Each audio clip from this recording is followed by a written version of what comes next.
कहानी का शीर्षक डायनासोर का आखिरी दोस्त।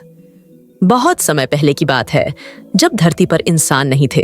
चारों तरफ सिर्फ घने जंगल, ऊंचे ऊंचे पेड़ और अजीब अजीब जीव रहते थे। उन सब में सबसे बड़ा और ताकतवर था टायरो, एक विशाल डायनासोर। उसका शरीर पहाड़ जितना बड़ा था और उसकी दहाड़ से पूरा जंगल कांप उठता था। टायरो दिखने में डरावना था, लेकिन दिल से बहुत दयालु था। वह किसी छोटे जीव को नुकसान नहीं पहुंचाता था। अगर किसी जानवर का बच्चा खो जाता तो वही उसे ढूंढकर उसकी मां तक पहुंचाता। लेकिन बाकी डायनासोर उसकी अच्छाई को नहीं समझते थे, सब उससे डरते थे। टायरो हर सुबह सूरज के साथ उठता और नदी किनारे जाकर पानी पीता। फिर वह आसमान में उड़ते पंछियों को देखता और सोचता, काश मैं भी किसी के साथ खेल पाता। एक दिन जब वह जंगल में घूम रहा था, उसने झाड़ियों से किसी के रोने की आवाज सुनी। वह धीरे धीरे पास गया और देखा, एक छोटा सा शाकाहारी डायनासोर का बच्चा लीलो कांप रहा था। उसका पैर एक पेड़ की जड़ों में फंस गया था। टायरो ने अपने बड़े बड़े पंजों से पेड़ को धीरे धीरे हटाया और लीलो को बाहर निकाला।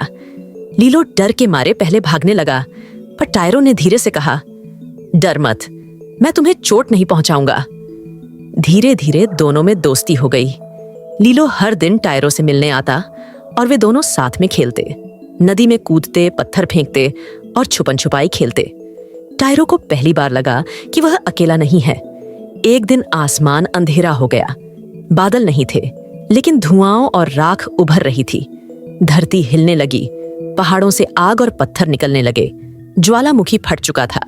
सारे जानवर अपनी जान बचाने के लिए भागने लगे। लीलो बहुत छोटा था, वह नहीं जानता था किस दिशा में भागे। टायरो ने उसे अपनी पीठ पर बैठाया और जोर से दौड़ने लगा।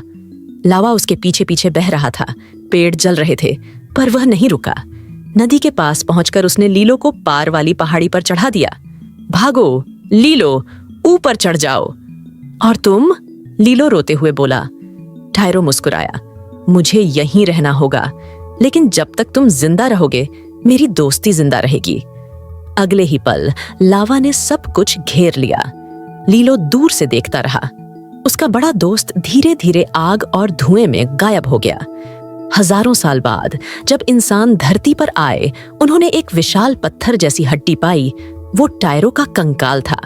पास ही एक छोटे डायनासोर की मूर्ति जैसी आकृति भी मिली, जैसे वह उसके पास बैठा हो। वैज्ञानिकों ने उस जगह को दोस्तों की घाटी, वैली ऑफ फ्रेंडशिप नाम दिया।